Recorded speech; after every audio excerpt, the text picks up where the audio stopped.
तो आज के इस वीडियो लेक्चर में हम डिस्कस करेंगे VVI questions of electronic devices and circuit. ये क्वेश्चन जो है आपके थर्ड सेम इलेक्ट्रॉनिक्स वालों के लिए इंपॉर्टेंट क्वेश्चन है उनके पेपर में। ठीक है, उससे पहले जो व्यूअर्स हमारे चैनल पे नए हैं वो ज़्यादा से ज़्यादा हमारे चैनल को लाइक करें, हमारी वीडियोस को शेयर करें और अपने फ्रेंड्स के साथ सब्सक्राइब भी करवाएं। इससे पहले हम लोग ने पीईसी का ऑब्जेक्टिव क्वेश्चंस मतलब ऑब्जेक्टिव क्या पूरा आपका वीवीआई क्वेश्चंस बना के दिए थे, जिसमें अराउंड 80% आप देख सकते हो अभी भी जाके उसी से आया था। तो जितना भी मैं बताऊंगा ईडीसी का, जिसका कुछ भी तैयार नहीं है चाहे या जिसका सारा कंप्लीट है, एक बार इन टॉपिक को करके तो जरूर जाए। ठीक है, इसमें ऑलमोस्ट इंटायर चैप्टर की समरी टाइप का है। ठीक है, और इम्पोर्टेंट क्वेश्चंस भी है, मैंने मार्क कर दिए हैं। और एक बार ध्यान से आप सब सुन लेना इस क्वेश्चंस को कि क्या बताया गया है इसमें, क्या कहा गया है इस वीडियो लेक्चर में, क्योंकि हो सकता है कि जो मैं बोलूँ उससे एक एक नंबर के क्वेश्चंस भी फ्रेम कर दी जाएं। तो एक बार आप वीडियो को 2-3 बार देख लेना और एक बार ध्यान से सुनने की कोशिश करना। तो अब डिस्कस करना स्टार्ट करते हैं। तो देखिए, सबसे पहली यूनिट है आपकी सेमीकंडक्टर एंड डायोड्स। ठीक है, सेमीकंडक्टर एंड डायोड्स आपकी सबसे पहली यूनिट है। तो उसमें सबसे पहले आप देखो मटेरियल्स को क्लासिफाई कैसे किया गया है, मेटल्स, सेमीकंडक्टर एंड इंसुलेटर। तो इसके बारे में आप जरूर पढ़ लेना। ठीक है, उसमें भी सेमीकंडक्टर की डेफिनेशन क्या होती है वो जरूर पढ़ लेना कि सेमीकंडक्टर कैसे डिफाइन किए जाते हैं, मतलब क्या प्रॉपर्टीज होती है सेमीकंडक्टर की। ठीक है, वो ध्यान रखना। उसके बाद आता है फिर जब सेमीकंडक्टर्स में आप चलोगे तो देखो सेमीकंडक्टर्स में भी आप जब आप स्टडी करोगे या डीप जाओगे तो सेमीकंडक्टर बेसिकली दो टाइप के होते हैं, एक इंट्रिंसिक सेमीकंडक्टर, एक एक्सट्रिंसिक सेमीकंडक्टर। इंट्रिंसिक सेमीकंडक्टर की आप प्रॉपर्टी पढ़ लेना उसमें कि इंट्रिंसिक सेमीकंडक्टर क्या होता है। जैसे प्योर सेमीकंडक्टर होते हैं आपके सिलिकॉन, जर्मेनियम, ये सारे, तो इसमें आप उसकी प्रॉपर्टीज देख लेना। उसके बाद आप ये देख लेना कि इंट्रिंसिक सेमीकंडक्टर तो होता है, फिर हम इंट्रिंसिक सेमीकंडक्टर से एक्सट्रिंसिक सेमीकंडक्टर क्यों बनाते हैं। ठीक है, ये रीजन आप जरूर देख लेना और किसी को पता है तो आप कमेंट सेक्शन में भी जरूर बता सकते हो हमें। ठीक है, इंट्रिंसिक सेमीकंडक्टर तो था हमारे पास, लेकिन हम एक्सट्रिंसिक सेमीकंडक्टर में क्यों गए। ठीक है, उसके बाद एक्सट्रिंसिक सेमीकंडक्टर में कौन-कौन से सेमीकंडक्टर आते हैं आपके, पी टाइप और एन टाइप। तो पी टाइप एन टाइप का जो डायग्राम होता है, ठीक है, एटॉमिक स्ट्रक्चर वाला डायग्राम वो पढ़ लेना। एक एनर्जी बैंड डायग्राम वाला होता है वो भी देख लेना। एग्जाम्पल्स क्या होते हैं पी टाइप के वो भी एक बार आप देख लेना।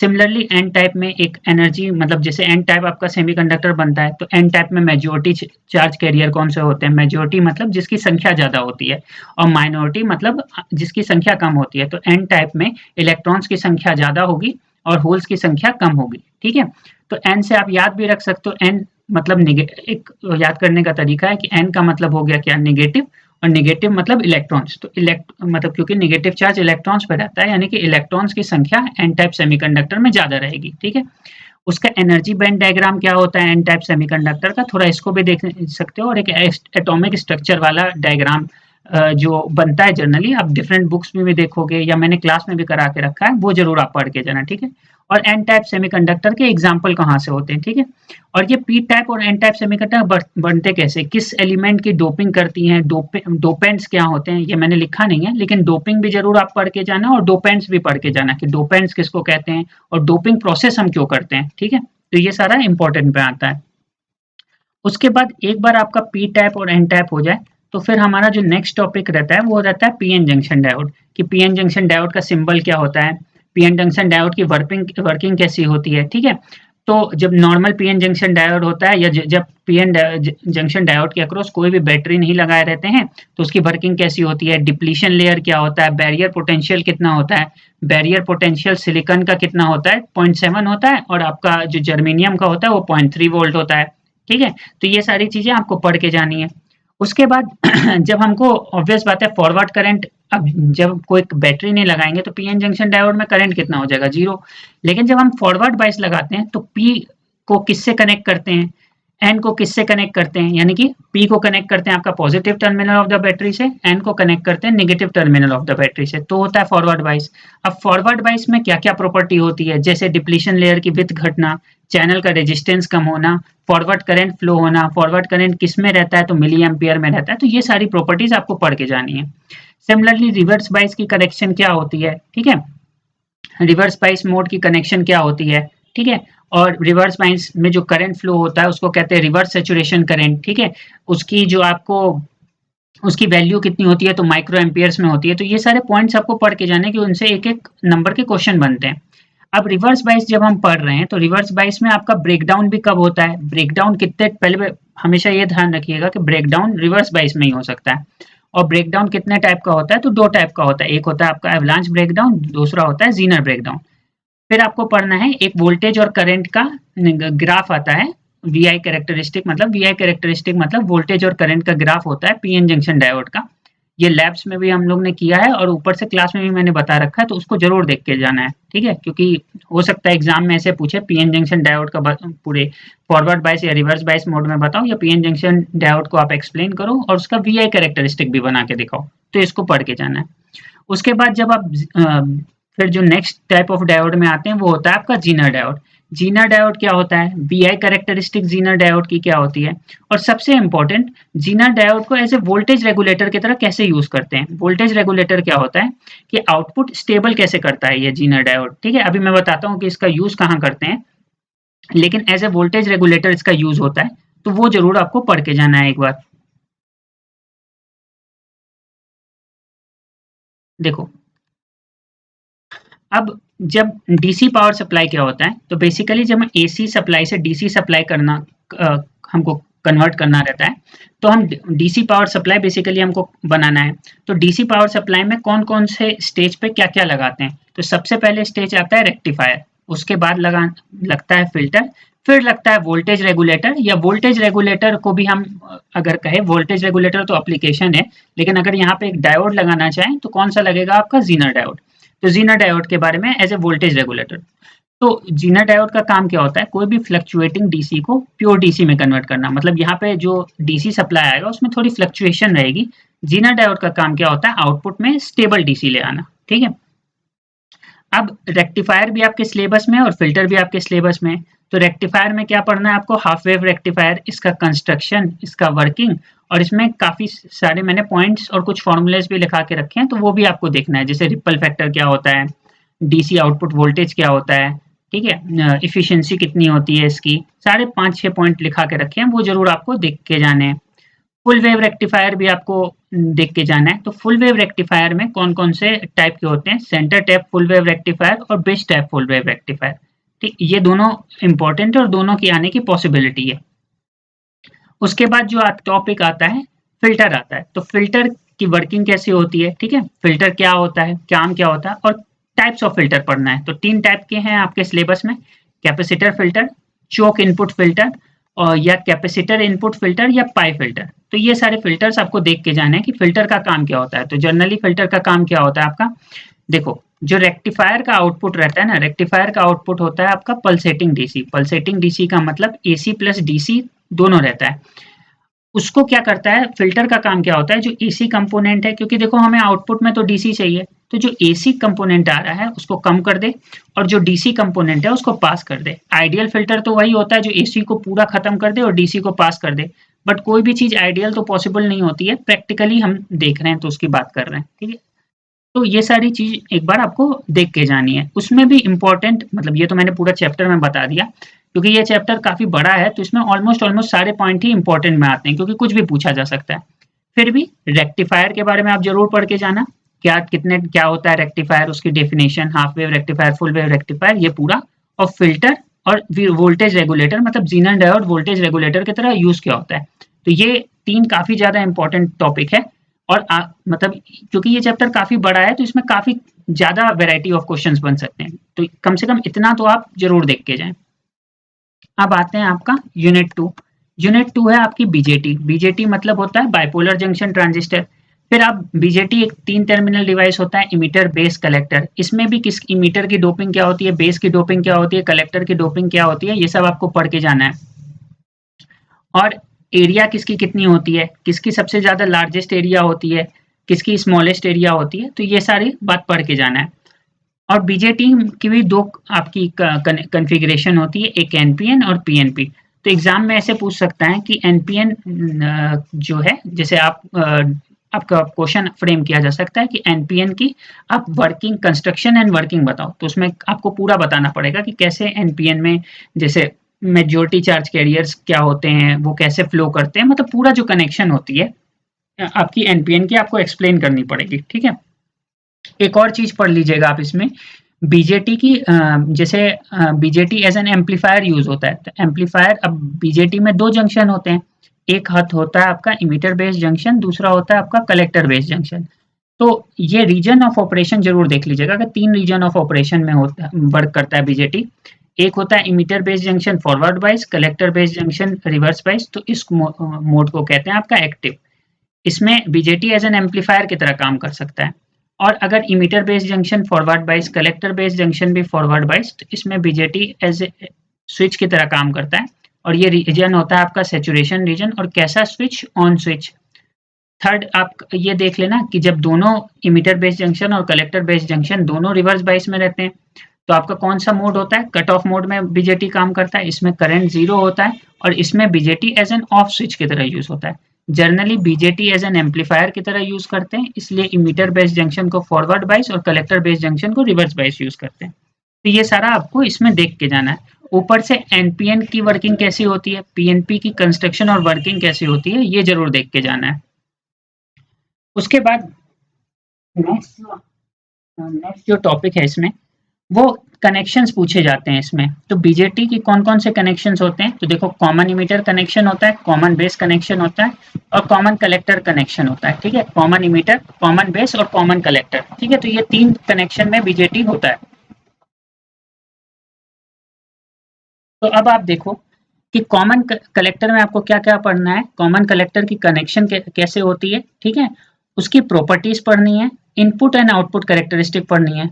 कॉमन बेस की कनेक्शन, उसकी प्रॉपर्टीज होती है, इनपुट एंड आउटपुट कैरेक्टरिस्टिक्स पढ़नी है इसकी। ठीक है, और कॉमन कलेक्टर कनेक्शन पढ़नी है। इसमें input and output characteristic generally नहीं पूछी जाती है। उसमें भी जो मोस्ट इंपॉर्टेंट कनेक्शन होती है वो आपकी कॉमन इमीटर कनेक्शन होती है। ठीक है, क्यों होती है? क्योंकि इसमें वोल्टेज गेन और करंट गेन दोनों ज्यादा होता है। तो ये बात आप लोग ध्यान रखिएगा। ठीक है,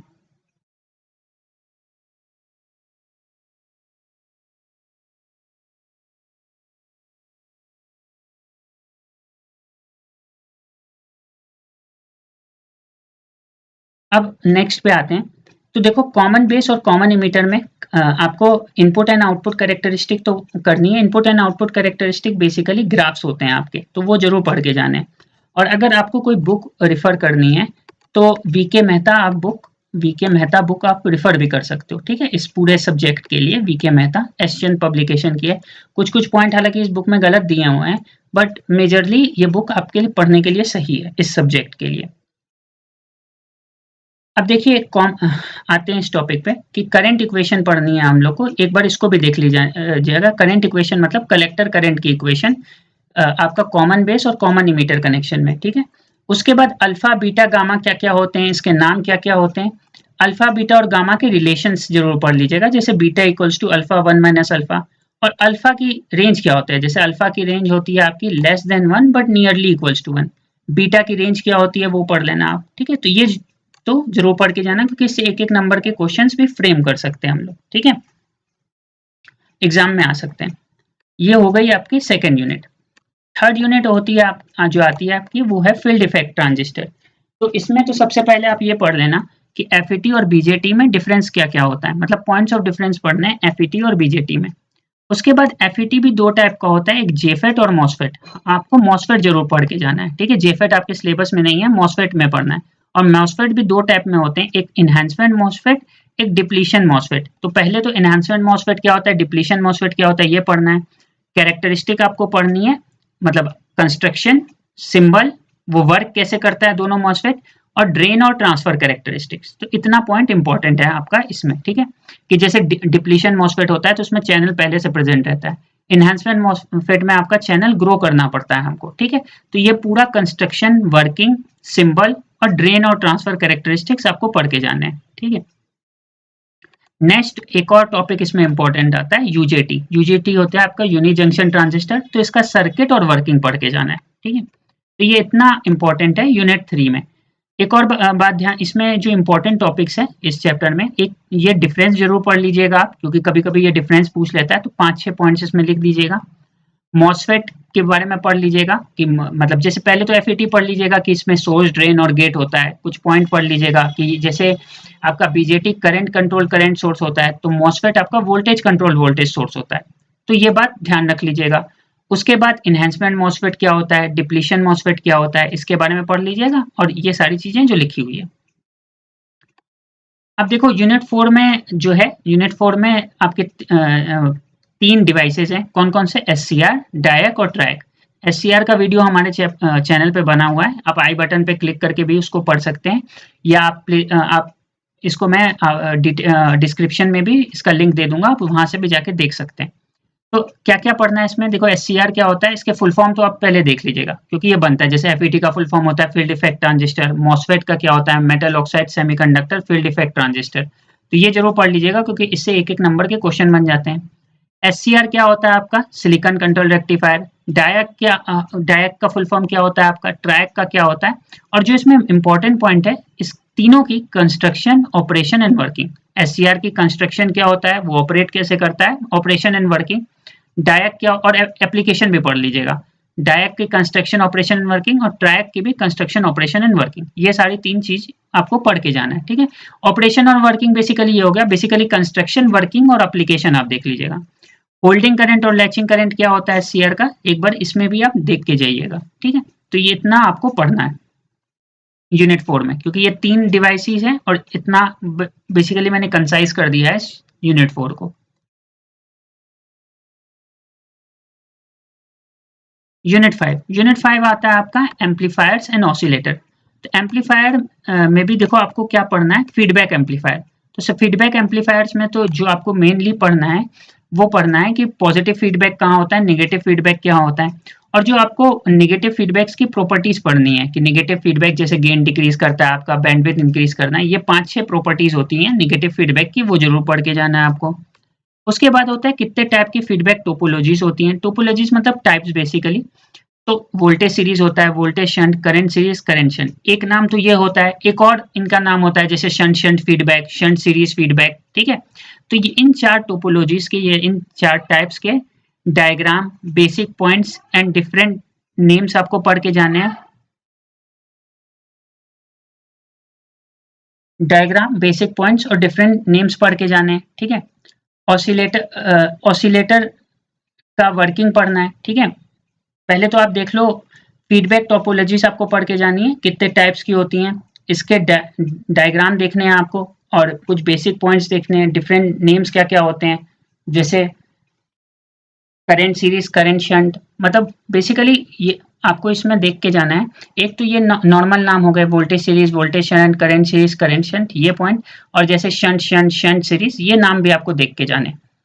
अब आते हैं ऑसिलेटर्स में। तो ऑसिलेटर्स में पहली बात तो ऑसिलेटर बनता कैसे है, उसकी वर्किंग आपको पढ़नी है। बीएच क्राइटेरिया मतलब बार्क हुसैन क्राइटेरिया, तो एक मैग्नीट्यूड की होती है और एक फेस की होती है, ये आपको पढ़ के जाना है। ऑसिलेटर्स में कौन सा फीडबैक यूज होता है, तो पॉजिटिव फीडबैक यूज होता है, ठीक है, इतना आपको देखना है। और एक क्रिस्टल ऑसिलेटर के बारे में पढ़ के जाना है। और एक और आपका ऑसिलेटर लिखा है, मतलब एक टाइप का ऑसिलेटर लिखा है, लेकिन उसमें स्पेसिफाई नहीं किया गया आपके सिलेबस में कि कौन सा टाइप का होगा। तो क्रिस्टल ऑसिलेटर तो आप जरूर पढ़ के जाना, और इतना ऑसिलेटर में आप देख के जाना। तो इस यूनिट में इतना इंपॉर्टेंट टॉपिक है, एक बार आप देख भी सकते हो। बाकी अगर आपको ये वीडियो अच्छा लगे तो like, share and subscribe to our channel, और कोई भी डाउट हो तो आप कमेंट सेक्शन में हमसे पूछ सकते हो। Thanks for watching our video.